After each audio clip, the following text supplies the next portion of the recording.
Gee, it's like I'm on real TV or radio or something. 30 seconds to air. 15 seconds to air. Cue the mics. Cue the mics. Roll mic. Fade to black. Fade to black. Roll fade. Actually, roll fade. Yeah, but I don't hear that.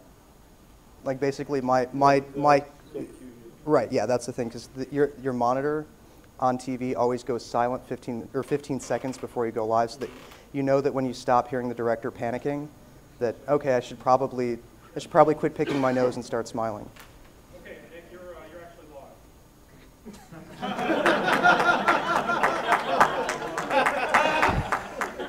live. Did that last comment get caught? It might have. Edit it out in post-production.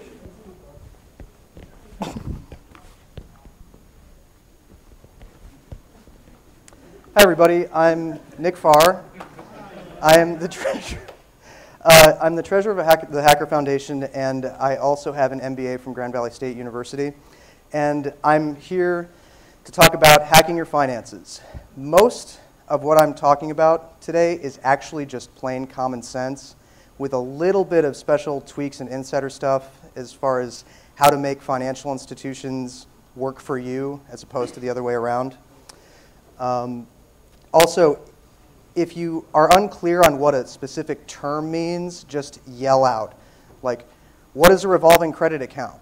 And I'll say a revolving credit account is a credit account issued as credit cards, store credit, things where you buy and sell, not like a mortgage. It's, or not sell, not like a mortgage, which is something that you agree upon that has a fixed thing. Like store credit accounts like from vendors, credit cards. There are a couple other types of revolving credit accounts that I'm forgetting, but if there's a term like that out there, just yell out what is X, and I'll try to hit that for you. Could we have security remove Shardy over here? Just a couple of quick disclaimers. I am not a CPA. I am not an attorney. A speech at a HackerCon is not a substitute for professional advice. And just while we're on the subject, nothing except professional advice is ever a substitute for professional advice. If you can't sue the person for giving you bad advice, then it's not professional advice. Actually, let me take that back. If you can't single-handedly ruin a person's livelihood for giving you bad advice, then it's not professional advice. All right, I promised you in the program that I'd give you the 10 reasons why hackers are bad with their money. Number 1, they don't keep track of their spending. Number 2, they don't have a budget or a financial plan. 3, they don't save or invest wisely. 4, they buy things they don't need and or can't afford. 5, they use bad credit instruments. 6, they keep their credit cards and revolving credit accounts at or near their limits. 7, they don't understand their benefits, compensation, or insurance packages. 8, they charge or demand too little for their services. 9, they don't seek out adequate professional tax and financial planning advice, and in turn end up paying too much in taxes. And 10, they use money as a substitute for personal needs. So, how do you fix this? Well, it actually directly translates. 10 ways for hackers to make better use of their money. 1, keep track of your expenses. 2, make a budget and a financial plan. 3, save money and invest wisely. 4, carefully plan, research, and examine large purchases. 5, make lenders compete for your business. Make them work for you, don't work for them. 6, pay off your credit balances to reasonable levels. 7, know what your benefits package is. Know about your compensation. Know what you're getting paid, what's getting taken out. Know about payroll deductions. And know about the kinds of insurance that are available for you in your state, from your company, from the federal government. 8, get paid what you deserve. 9, seek out adequate professional tax and financial planning advice. And 10, grow up. You'd be surprised how many times I have to say this to professionals in the field. First one, keep track of your spending. There are 2 good open source packages with a long track record out there. They both have their advantages and disadvantages. First one, GNU Cache. GNU Cache is what I use to track my data because the financial institutions that I do business with port their data in ways that GNU Cache is better at handling. But GNU Cache actually has a long project history of being very bad at running the budgeting function. Also, it's a little bit too complicated. It uses debits and credits and expects the user to know what debits, credits, accounts are, things like that. If you don't understand GNU Cache and how it works, don't use it. The other open source alternative that's a major package out there is KMyMoney. KMyMoney, it's more KDE based. It's not good at pulling data from financial institutions. It requires a lot of user intervention, scripting, things like that to process the files that financial institutions push out there. Even if you're good at programming, even if you're good at scripting, even if you're good at doing that, hackers are not good at finances. They're not good at understanding data that financial institutions push out there. If it doesn't come out easily, don't use it because you're going to screw it up. Also, KMyMoney is simple. It's easy. If you can balance a checkbook, you can use KMyMoney. It uses debits and credits in the background, but it doesn't do that. It doesn't do that in user space as much as GNU Cache does it. And also, if you use KDE, you should probably use it. Don't try to use GNU Cache in KDE. Don't try to use KMyMoney in GNOME unless you know what you're doing. If these two options sound unreasonable for you, just do it in a spreadsheet. OpenOffice Calc works just like Excel. It's great if your bank exports direct spreadsheet files, comma-separated values, Excel files. It works with them pretty perfectly unless you're doing more advanced formulas, Visual Basic, that sort of thing.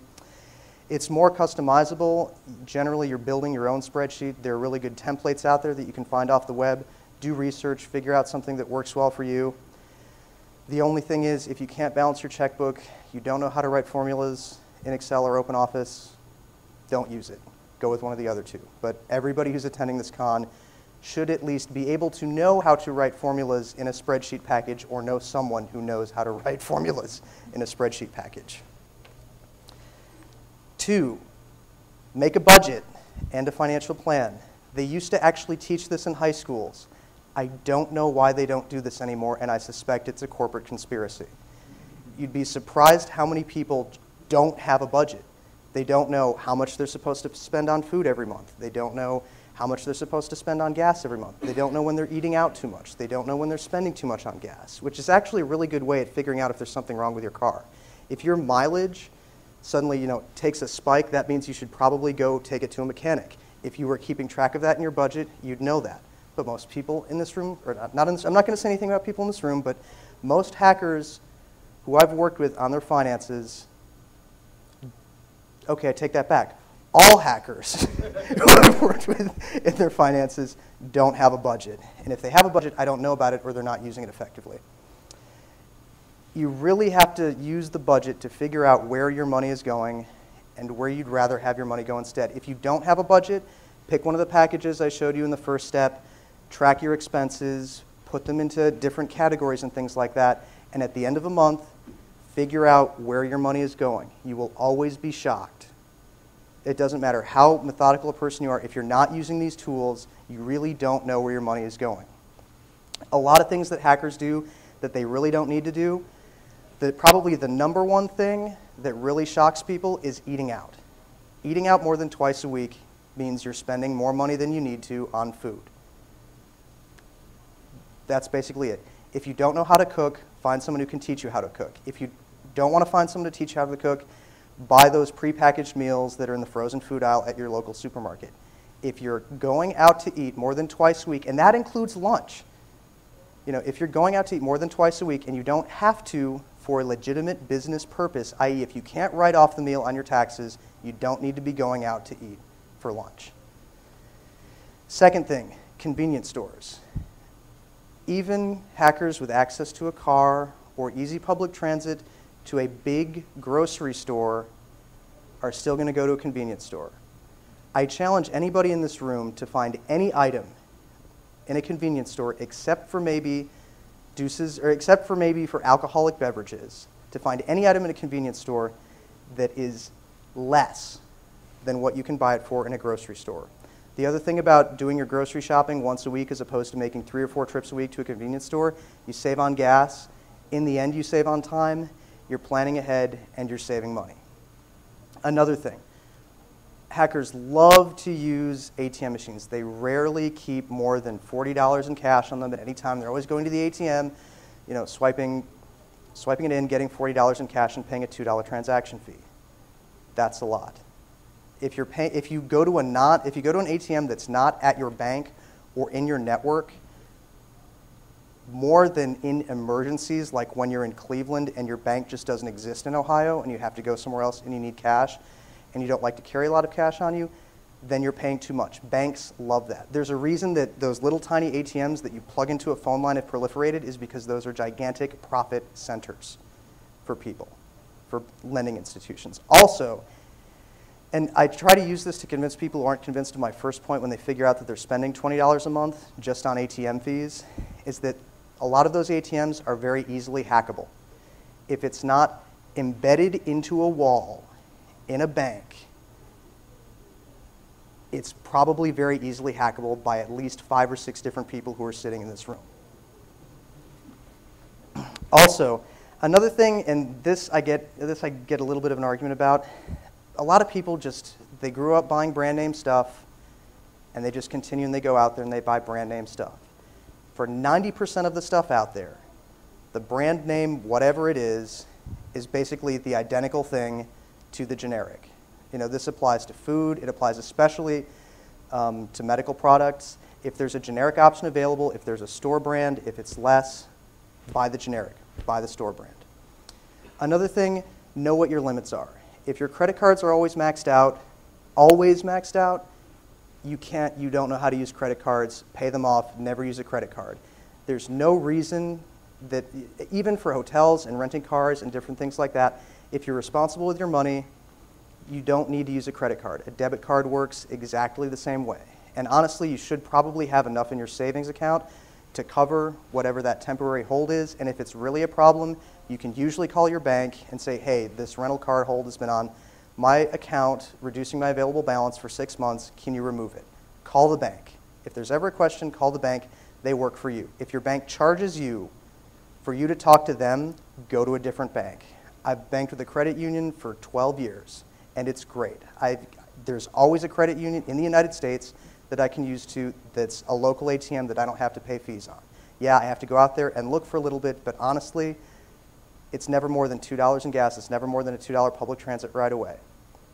Another thing, if you're making a pretty decent living, you probably should go out there and find a certified financial planner to help you work out on what your financial goals are. Everybody is different. Everybody has different needs. You should be working with a professional unless you're making less than $20,000 a year. Third thing, save money and invest wisely. The general rule of thumb is to put at least 10% of what you make in your check and just automatically put it into savings or investments. It's usually better to save for large purchases that you don't absolutely need to buy now for some legitimate business reason or some personal emergency. If you plan ahead of time, you don't have to pay whatever interest it is you would if you just threw it on your credit card and paid it off over time. Also, don't be a day trader. Just don't try it. Unless you have over $100,000 in your investment account, attempting to be a day trader, anything you make will either be eaten up in taxes or transaction fees. That's always the way it works. Also, don't invest on your own unless you're getting more than 12% annually. If you're not making that, if you're getting 8% or consistently taking a loss, you don't know how to invest, find a professional who does. That's a pretty basic rule of thumb. Also, whenever you're investing, think long term. Don't buy into companies or investments that you're not 99% sure will be around by the time it's time for you to retire. It's always better to invest in long term unless you have money that you just like to play with. Researching and planning your big purchases. Hackers like to buy expensive cars, boats, equipment, big ticket items. The only things you absolutely need are food, clothing, and shelter. Everything else is negotiable. You don't need to replace your gaming system or laptop every 6 months. You don't. There's no legitimate reason to be spending more than $4,000 on computer equipment in a given year. Also, by figuring out what you need to buy, by figuring out what a big purchase will cost you over time, you have a better sense of what you really need and what you don't need. Always, when you're considering making a large purchase, figure out what that purchase costs you, what that purchase is going to cost you by paying for it in credit, how long you plan to use that purchase. Divide that all, it should be able to tell you what that purchase will cost you every single day. If you're paying more than $10 a day to have a computer, you're probably buying too many computers.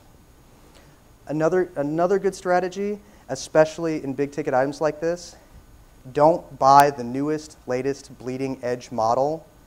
Buy the next best one the day the newer model comes out. You will always save money, and there's very, very rarely any reason that you're going to need the next biggest thing on the bleeding edge. Also, take care of your stuff. Get oil changes every 2,000 miles. Have your car looked at by a mechanic. You know, do the things that your lease, if you lease a car, takes care of. Don't kick your computer. Buy a case for your laptop. If you can't handle a laptop, buy a tough book that doesn't break.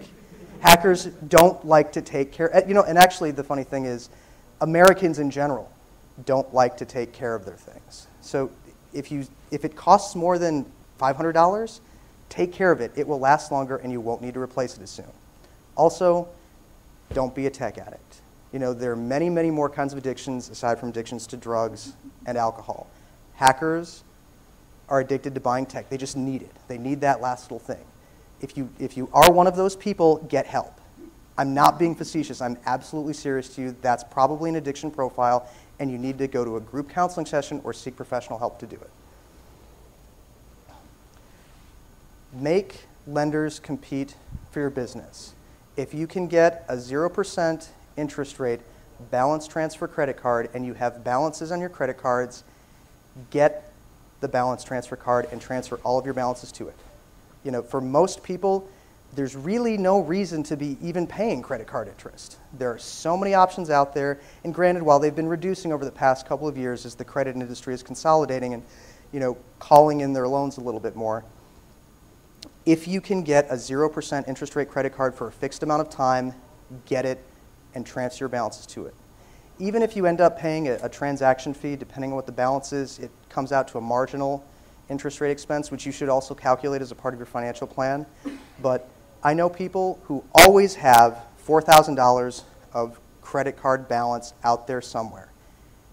And for a decade, they've paid 0% interest on it, because as soon as that 0% introductory interest rate expires, they go out and get a new card and transfer the balance to it. And half the time, when a lending institution sees that you're balance transferring a credit card, they'll say, oh, well, we can extend the introductory rate on the card we just gave you for another 6 months or another year, because we don't want you to close this credit card as soon as you balance transfer the balance out. Another thing that people don't realize, store credit. Now, a warning about store credit, that's credit that you get when they say, oh, hey, if you open a Best Buy account today or if you open a Brooks Brothers account today, we'll give you 10% off your purchase. More often than not, these are a good deal because they usually give you a longer grace period to pay purchases. There's most credit cards out there, the ones that you should be using, give you a 30-day grace period on new purchases, which means they're not charging you interest on whatever it is that you bought for 30 days. If you have a credit card that's charging you interest the moment that the transaction clears, tear it up and get a new credit card. There's no reason you should be using credit instruments that don't have some kind of grace period on them. And the warning about store credit is that sometimes it's a good deal, sometimes it's a really bad deal. Know what the grace period is. Know what the interest percentage is on it. You shouldn't really ever be paying interest on a store account unless you absolutely needed to buy it and it's for a legitimate business reason. Always figure out what the interest rate is. The interest rate should always be in bold print in the largest font size that's not a headline on the sheet of paper. It should always be there. If it's not there, if you can't see it on the piece of paper that you're signing to open the account, don't open the account because it's a scam. And if store credit gives you, more than a 30-day grace period and the interest rate is, anywhere between 12 and maybe 17% on the outside, it's usually a good deal. If the grace period on balances is less than 30 days or doesn't exist, and the interest rate is more than 17%, it's a bad deal.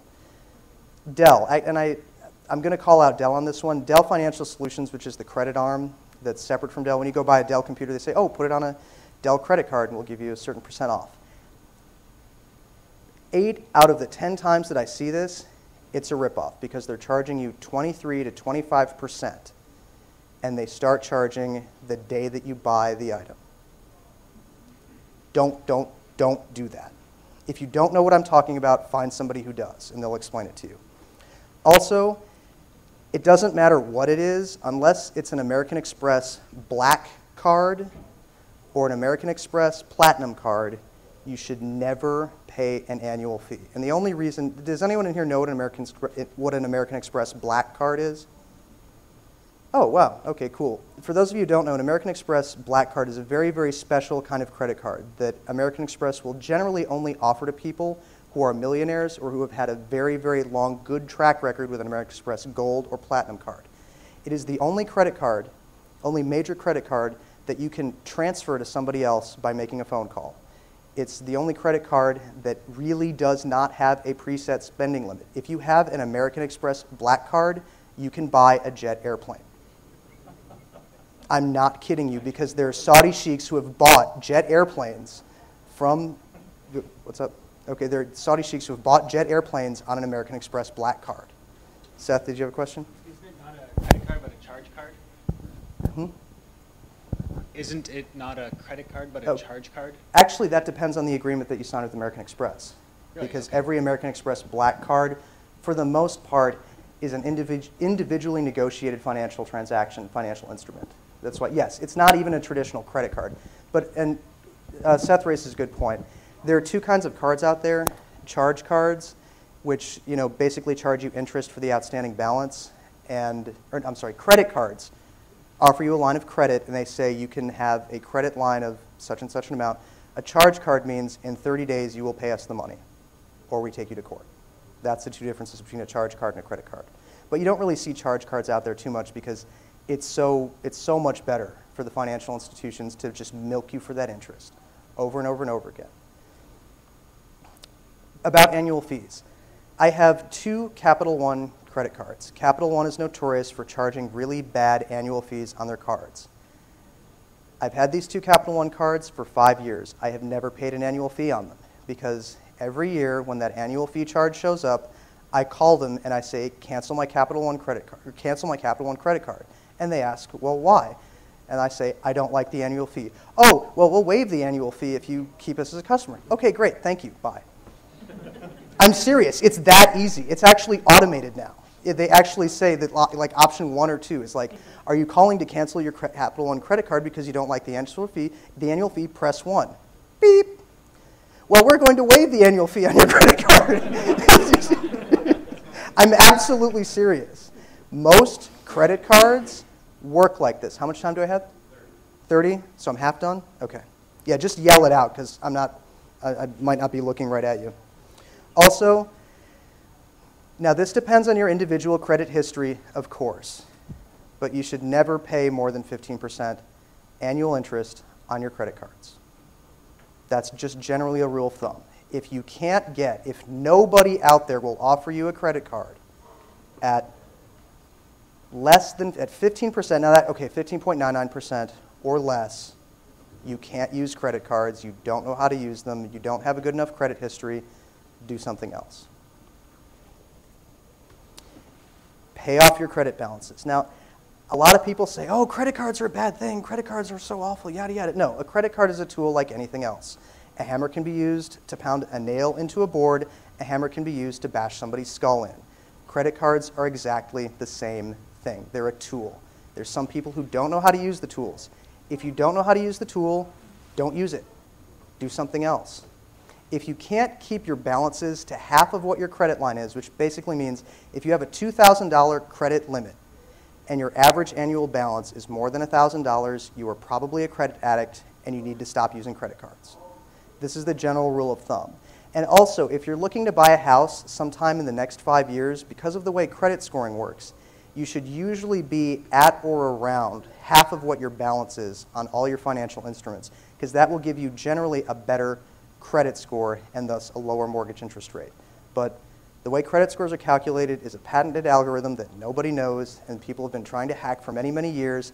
And every time they think they've got it just hacked, Fair Isaac goes out and changes the formula based on information that they've accumulated from all of the millions and millions of credit card consumers and getting better data, and they have to start the whole process of hacking what a credit score means all over again. But that's generally a good rule of thumb if you're looking to buy a house. Also, if you have points, rewards programs, different things like that, and you have the available money, use your credit card to buy it. If you can pay for your car in cash and you fly a lot or you want a vacation and you can possibly put that car on a points credit card, put the car on a points credit card and pay off the car 28 days after the charge, because they will give you the points and you might get a free vacation for buying a car. Also, this is the one thing that gets everybody. Unless you can explain your benefits, compensation, and insurance package better than the HR person, and you know that, go see your HR person and talk about it. Most people that offer a benefits package will keep you on the clock for you going to HR and talking about it, so there's really no excuse not to go to talk to HR and understand what everything that your compensation package is. Know your insurance needs. Hackers generally always overinsure their cars or pay too much money for car insurance. Don't trust the ads. Even though they say, oh, well, we'll give you quotes from 2 other people that offer car insurance, and if they're less, no. Go to every single website that's out there when you're buying car insurance. Figure out, and that's the thing, there's no consistent pattern for car insurance. There's nobody that's consistently the cheapest. Progressive and Geico are maybe 25% of the time, depending on what a given circumstance is, are the cheapest, but car insurance is another complicated thing, just like credit scoring. Go out there, talk to State Farm, talk to AAA, call these people. You know, even if you spend 5-6 hours, unless you're making $40 an hour, you will make money in the end on the transaction on your car insurance. Every time your car insurance comes up for renewal, go price it out somewhere else. Know your available options. One of the things, hackers who are poor and broke and unemployed generally hate taking unemployment because they think it's welfare, and I don't need support from the state. If your unemployment insurance, you pay for that. They take it out of your check wherever you work. You paid for it. If you're broke and unemployed and were laid off, go get unemployment insurance. Even if you get a job 2 weeks later, you'll still get that check that you are paying for every single time you get paid. It's just a good way to get it back. There's no reason not to take unemployment if you're eligible for it. Medicare. If you're not making that much money and are eligible for Medicare, take it. If you're eligible for SSA benefits, take them. It is not a bad thing, because if you have ever worked a day in your life, you have put money into these government programs. You should take that back out while you still can. All right? Social Security that's coming out of your check every single week, there's no guarantee you're going to get that when you retire. You're probably going to get a lot less. If you can take a government program and you have worked a day in your life, take the government program.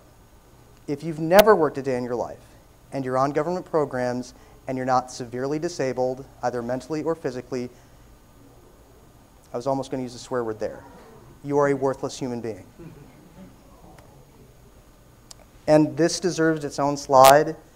If you don't take away anything else from this presentation, always, always, always max out your matching retirement contribution. This is free money. Now, for those of you who don't know what I'm talking about, most employers that offer a benefits package will offer a 401k, a retirement account. And they'll say, well, if you take $10, $20, $100 out of your check and put it towards the retirement account, we will match that. Always max out that contribution, because it's free money and most of you aren't taking it. Take the free money. Take the free money. Take the free money. Always match out your matching retirement contribution, because it's free money, and and another thing is it's earning interest. It's earning returns from the day you put it in there. Always max out this contribution. Also, another thing that hackers are notoriously bad at, getting paid what they deserve. Hackers are usually pwned by their managers the day that salary negotiation comes up. They're usually pwned by people upon hiring. Figure out what people who do what you do in the area that you do it, figure out what they make. This is not hard. There are at least 20 websites out there that will tell you or give you an estimate of what people in your field doing your specific job function, what they're making, what people are paying out there. Once you have good data on what other people are making out there, and it's time for your salary negotiation at the end of the year, it's time for you to get hired, demand more than what the average is because you're worth it. Always go into salary negotiations and ask for 150% of what you think you're worth. The funny thing is, 1 out of every 3 times, they're just going to give it to you. Because anybody who has the balls to go in and talk with a manager and say, yeah, I'm worth X amount of dollars, they'll usually say, oh, well, that person's really confident in what they do, so they're probably a really good employee. We don't want to lose them, so we're going to pay them that. Seriously, your next salary negotiation, just try that. Hackers always cower before managers when it comes to salary negotiations. There is no reason for this. Ask for 150% because the worst thing they can do is say no. And you start negotiating from there. Always be able to justify 100% of what you ask for.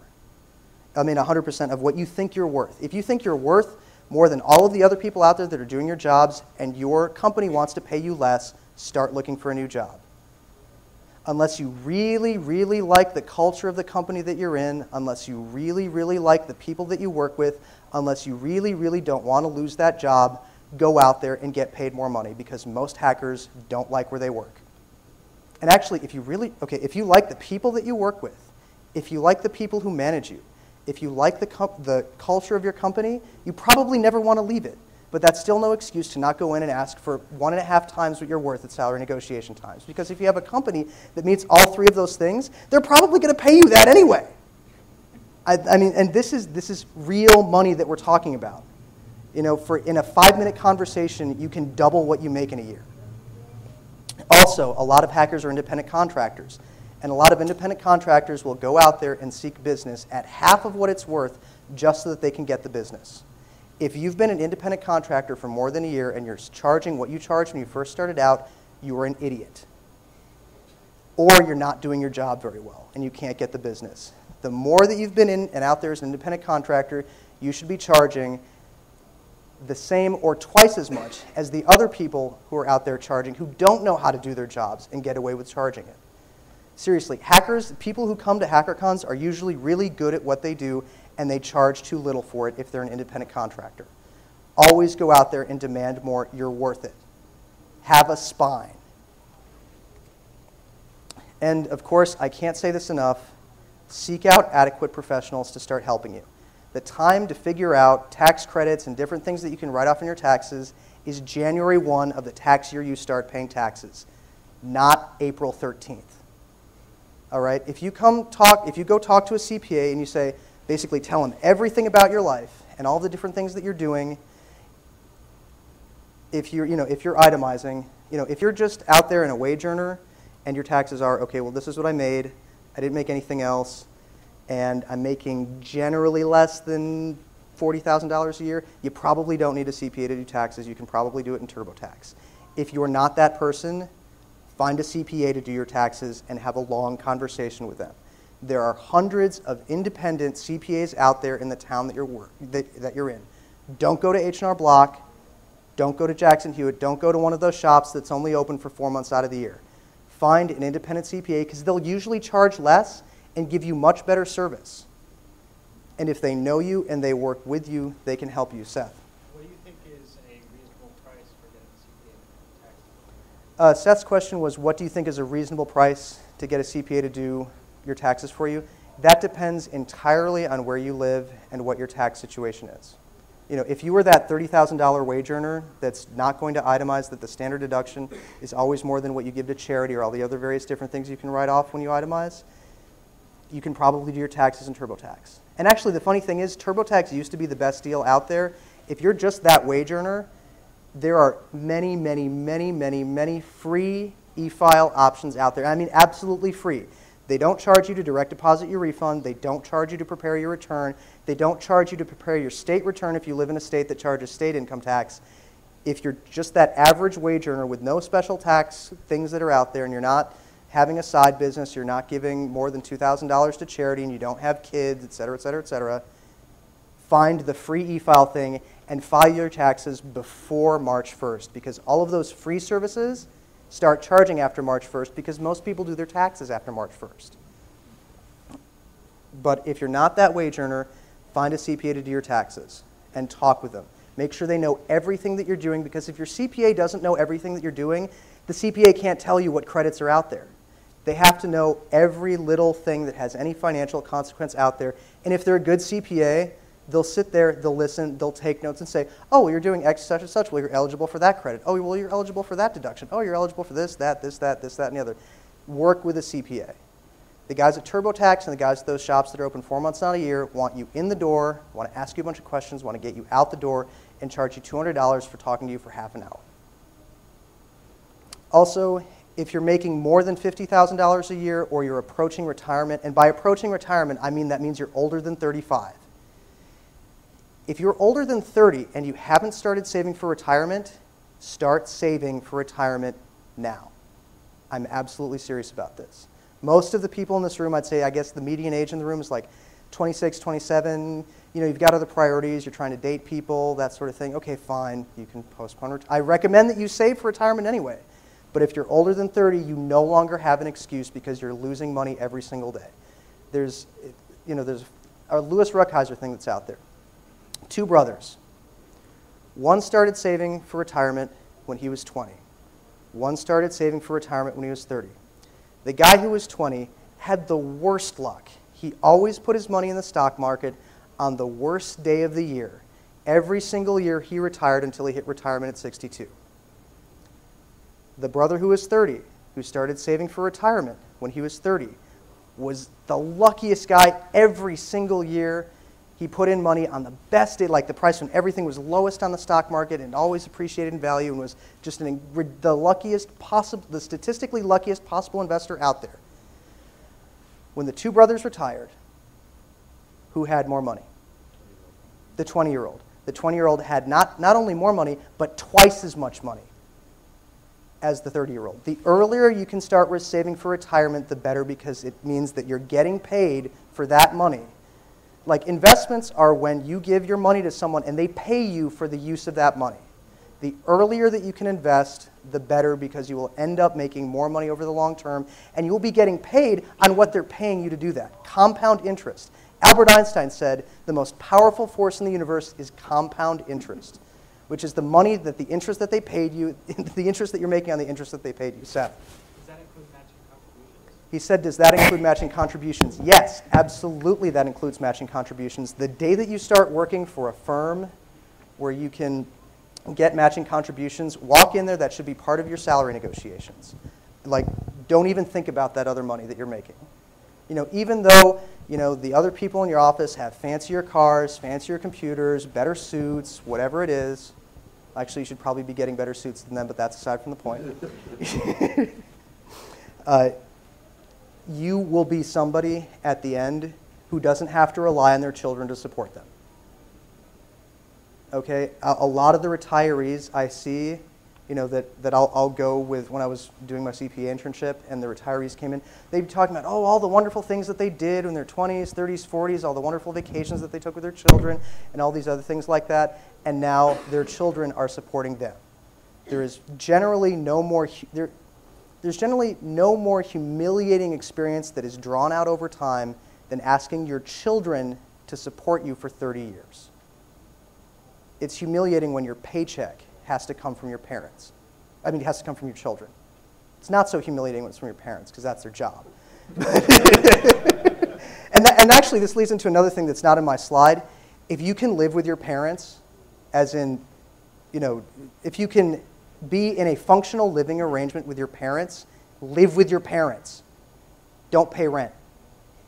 You know, there's no, like, having a shame of having to live with your parents. I mean, okay, here's the things. Depending on where you live, what's your rent payment? What's the shame in living with your parents? Is the shame of living with your parents worth that much more a month? No, it's not. It never is. And if it is for you, you need professional help. Now, granted, I know there are some people who have a certain relationship with their parents that if they spend more than an hour with them in the same, general vicinity, they kill each other. Okay, fine, yeah, don't live with your parents. Okay, if you can't live with your parents for, emotional reasons or psychological reasons, fine. Don't live with your parents. But if you can establish a good living arrangement with your parents, even if they ask you to be, in by a certain time or something like that, if you're over 20, if you're not 18 anymore, you can usually bend the rules a little bit. They will usually respect you. And if not, then you probably shouldn't be living with your parents. But rent, I hate paying rent. Every time I sign that rent check because I can't live with my parents because I'm engaged now, I just get, All right. And then, grow up. Half of the hackers who I work with on their finances are doing one of these three things. Don't spend money for the sole purpose of impressing people that you want to sleep with. Okay? If you're buying cars, suits, big, gigantic, fancy dinners, if you're spending money just to impress somebody that you want to sleep with, stop. If you can't stop, seek professional help. I'm absolutely serious. You think I'm being facetious. You think this is a big joke. But no, these are serious problems people have. These are psychological disorders that have been classified as psychological disorders. You probably need to go on Zoloft if you're wasting money trying to impress people you want to sleep with. Does that mean you need to get a divorce now? Should you get a divorce now? No, my fiance is Dutch. She loves the fact that I'm cheap. Okay, and here's the even worse thing. Stop. Okay, well, I'm going to take back that cheap part. I buy expensive suits. And the reason I buy expensive suits is because people in the industry that I work with recognize the difference between a cheap suit and an expensive suit. They know. Most of the people in this room will probably never understand how they know or why they know or how I know what a cheap suit is and what an expensive suit is. Granted, it took me a while to figure this out, but that is a legitimate business investment. And 9 times out of 10, when you walk into some place wearing a suit, just because of what you're wearing, people will take you more seriously and pay you more money. I mean, you have to be thinking about different things like that. Granted, hackers generally, wearing a suit, and then they know, okay, well, why is this guy wearing a suit to an interview to be a network admin when he knows that everybody in this company coming to work in hacker shirts and torn jeans? If that's the case, you probably don't need to buy an expensive suit. But if where you work, there are more than 3 people out of every 10 people who are working there that are wearing suits, always go into salary negotiations, always go into interviews, always go into other things wearing an expensive suit because they will start taking you seriously. But anyway, getting back to the slide. Stop subsidizing people you want to sleep with. And by that, I mean giving them money. If there's a friend of yours who is of the gender that you want to sleep with, and you are giving them money, and they are able to work, and it's being that they don't have a very serious mental problem or they don't have limbs, don't subsidize them.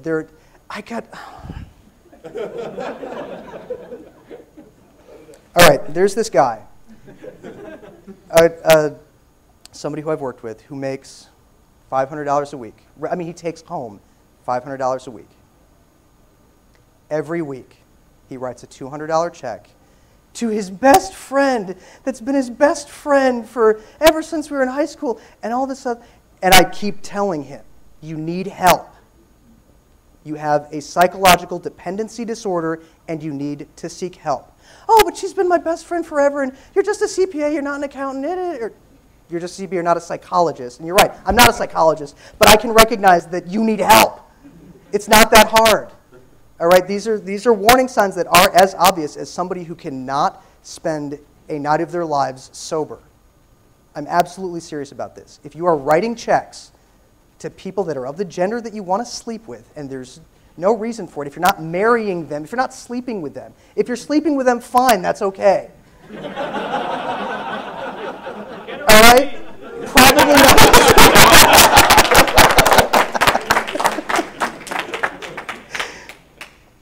Another thing, stop subsidizing members of your immediate family if they have the capability to work. Again, if they have all of their, if they have limbs, if they can get around in a wheelchair, they can probably go out there and get a job, unless they have a severe mental disorder. There is no reason to subsidize them. Absolutely none. If they can go out and get a job. Now, granted, if your parents are retired, they didn't save for retirement, and you don't want them to be a greeter at Walmart, fine, write your parents a check. That's fine. But if they can work, don't subsidize them. Hackers are suckers when it comes to money. You think I'm kidding, but I honestly, the only people, there are two kinds of people that are worse than hackers when it comes to just giving money to people, and that's alcoholics and gambling addicts. Hackers are number 3. I don't know why that is, but it's true. Because I've done taxes for alcoholics and gambling addicts. And hackers. Hackers are number 3 on that list of people who do dumb things with their money. If you can't stop doing these things, if you know you're writing that check every week, and you know it's wrong, and you know you're being played, seek professional help. I can't believe I've said that so many times this presentation. All right, and just because I have to do this, if you missed it the first time, I am not a CPA, I'm not an attorney, I probably should have said I'm not a psychologist. A speech at a HackerCon is not a substitute for professional advice. Nothing except professional advice is a substitute for professional advice. All right, nobody from the con has asked me to go next door and start running the hacker karaoke thing yet, so I'm going to take questions. Seth. Are you a CPA?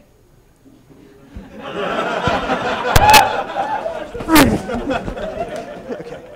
No, I'm not a CPA, and actually that's a very interesting question because I've applied to take the CPA exam twice, and I've been rejected on technicalities twice. My undergrad was in social science. The way back, black shirt in the way back of the room. You didn't go into it at all, but what about hacker expenses that they miss on itemizing on their taxes? The question was, what about hacker items that they miss on itemizing expenses on your taxes? That's why you talk with a CPA. That's why you tell them everything that you're doing. If it's something that you do for your work or something that you do as a side project, if it's something that you do in the hopes of achieving some kind of financial return in the future, you can write it off as a business expense. If you're donating, and here's the other thing, if you're donating a lot of money to, I don't know, the Hacker Foundation, you can write that off on your taxes. All right, where's the microphone? Okay, question right here. Make sure that the person who has the microphone in their hand comes by you if you want a question, because I'm just going to go on whoever has the microphone. Actually, this is the last question anyway. Oh, is there a talk after Great. this? No, actually, we could probably keep going. Okay, yeah, they haven't asked me to go next. I'm supposed to go next door and do a game show, but nobody's pulled me in there yet, so. Yeah, it will be in about dinner. Okay. Go ahead. Is there a better way of establishing a good credit history without credit cards? Yes. Actually, thank you for bringing that up. Most banks will offer something that's called a credit builder loan. Basically what it is you go to a bank, say, I'm interested in building up some credit, I'd like to do a credit builder loan, which basically means they'll loan, quote unquote, you $1,000, but you can't touch that money. They'll put it in a CD that you can absolutely not touch until you've paid off that loan.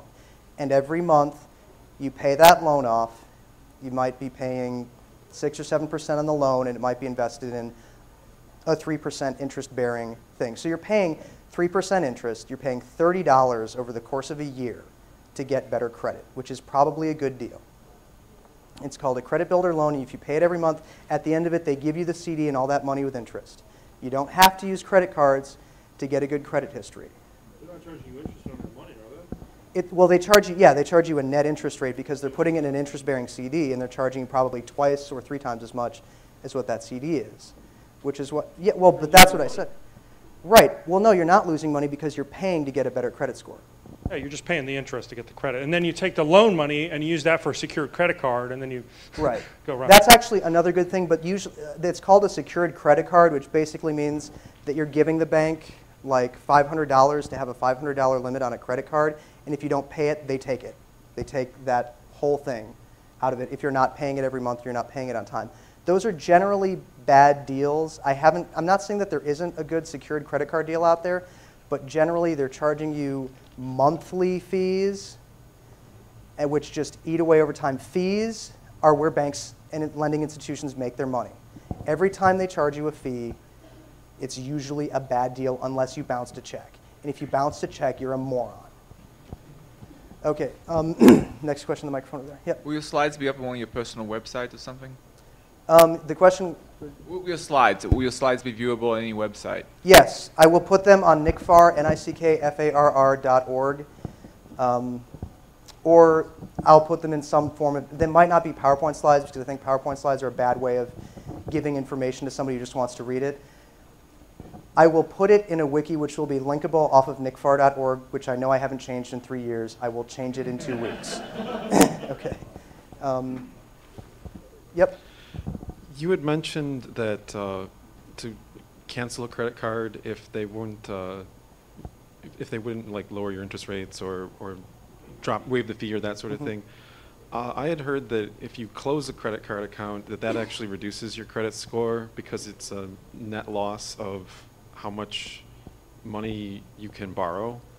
That's negligible because anytime you cancel a credit card, like credit card companies will pull your credit report every 3 months or so. And if they see that you've closed a credit card, they'll say, oh, well, they paid off the balance. They had a responsible history with that card. Why did they close it? Maybe it's because the deal wasn't good enough. Let's offer them a better deal. Yes, it does have, if you're constantly going from credit card to credit card to credit card like that, it has a negligible negative effect on your credit score. But it's usually, I mean, this is something where you have to have had over, more than 10 credit cards, more than 10 credit cards and switched them all every year. It's such a negligible impact on your credit score that if you're paying all those balances responsibly and seeking a good deal, it lowers your credit score only because your credit history indicates that you're a smart consumer. And smart consumers are generally, they don't really want to offer less profitable, exactly. Smart consumers are less profitable, which is why it has a net negative impact on your credit score. But if you've been, now here's another thing. Let's say that you got laid off for 3 months, you didn't have the money, and you missed payments for 3 months on that card. And you eventually paid it off, balance transferred it, whatever. That will lower your credit score much, much more. Over the life of a credit card companies will usually let you get away with 1 missed payment a year. Anything more than that, that's when they start tacking on fees, and they bump. Here's the thing. My fiance, are we off tape right now?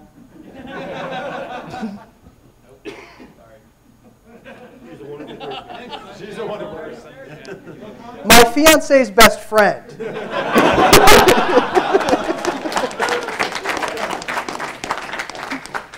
Missed her credit card payment, just paid it late because she didn't realize when it was due twice in a row. Her interest rate went from 13.99% to 28.5%, which I believe is the statutory limit in the state of Michigan. That is an interest rate that is illegal in 10 out of the 50 states for missing her credit card payment twice. And they're doing that a lot more now because a lot more people are defaulting on their credit cards. Anytime there's any warning flag like that, they're going to try to get as much money out of you as possible before you go broke, before you declare bankruptcy. Oh, and here's another thing. People who declare bankruptcy, they say, why, I thought after I declared bankruptcy, I'd stop getting all these credit card offers, but now I'm getting 3 times as many credit card offers. Because after you sign an application for a credit card, after you've declared bankruptcy, they can go after you and anything you own for that, with certain statutory limits depending on what state you live in. By the way, if you're really bad at managing credit, go move to Massachusetts. I'm absolutely serious. I mean, because credit card companies make almost no money in Massachusetts. Well, I'm sure they're making some money, but the laws there are so labyrinthian for them, And that's another funny thing is know what the laws regarding credit are in your state. Because there are many credit card companies are national institutions and are generally not really great at keeping track of what the laws are in 50 states, which is why they all get sued in a class action lawsuit 3 times a year, every year. Because they're counting on you to not notice the agreement or not know the law. If you don't know the law, and you don't think you can know the law, if you don't know what everything absolutely means with certainty, and that applies to probably 99% of the people at this conference, which means there are probably 3 people here who understand it, go talk to a certified financial planner, bring your agreements, bring your credit card statements. Oh, and another thing I forgot to mention, save everything. Save all your receipts. There are many, many people out there, especially if you eat out a lot or do a lot of things for business like that, and then there's a tip line right there. Do you know how easy it is to make an 8 out of a 3 on a credit card receipt? And do you know how many people notice that? Do you know why Russian credit card hackers will not charge $100 on your account? They'll charge $5. It's because it's a random $5 charge to a name you don't recognize. Well, it's $5. I don't care about it. I'm not going to contest it. That's how they make their money. Always know exactly what it is. Save all your receipts. Know that the amount is exactly correct, because otherwise they will nickel and dime you to hell, and you're a sucker, and hackers are suckers. Okay,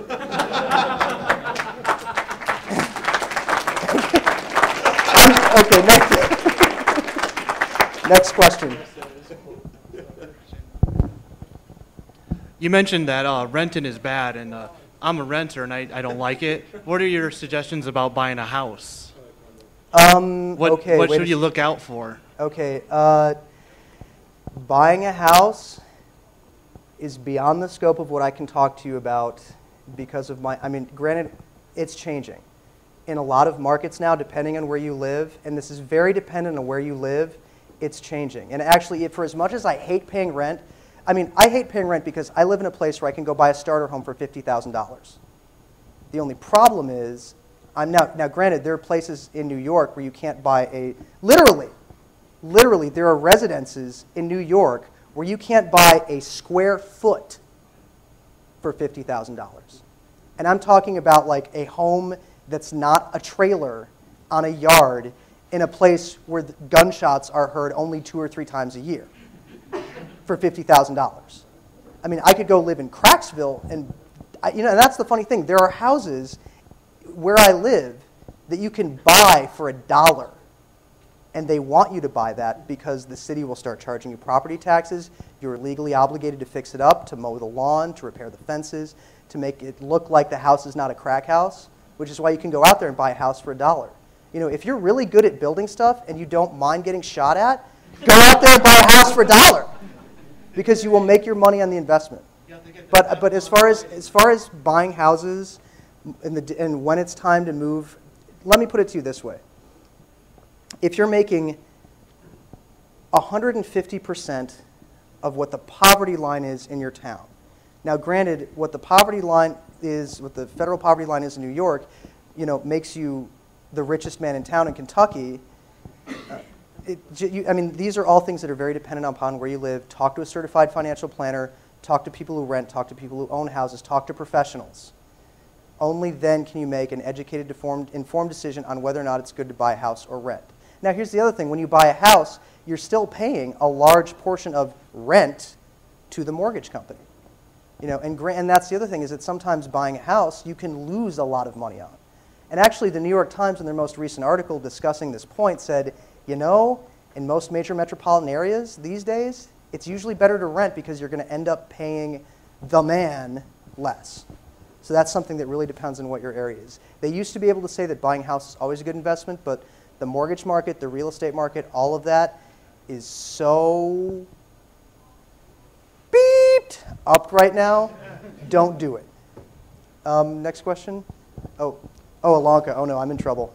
No, I don't know if you've seen it yet, but there's a documentary in the theaters right now called Maxed Out. Yes, I recommend to everyone in this room. And it goes into what you were talking about with the corporate conspiracies. And it actually shows that the credit card companies are targeting college students, and they're targeting people who are going to hold balances for the rest of their lives because it's a huge profit center. Yeah, and that's the funny thing, is that college students usually grow out of it. Hackers don't. And that's the funny thing is that I often, and that's another funny thing is that I've actually, I've helped my friends with taxes for years. Before I decided to pursue CPA and go through this, and I've helped them with it. And I've noticed that when hackers get married, usually whoever they marry takes over the finances and they start cleaning up. And I think I'm about to get cut off because I see Tiger in the back of the room, so I think I'll take the last question if I can, and it's not Seth. I don't care. The guy in the hat.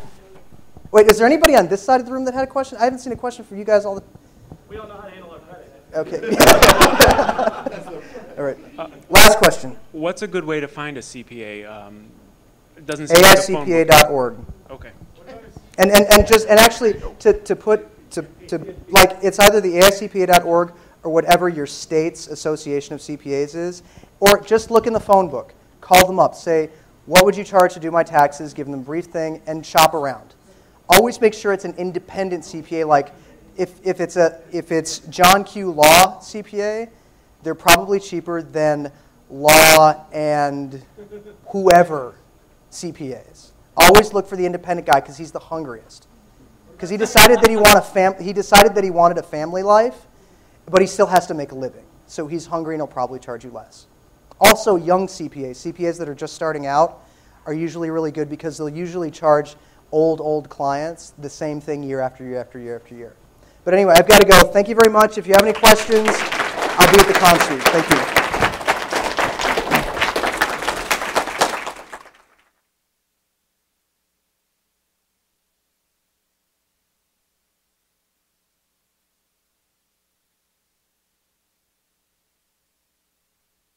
Check, check, check, check. More. Check, check, check. Just a reminder to everybody, we have caught up on all the DVDs, so if anybody's interested in purchasing any of the lectures, they're right out on the table here, 15 apiece, 10 for $100.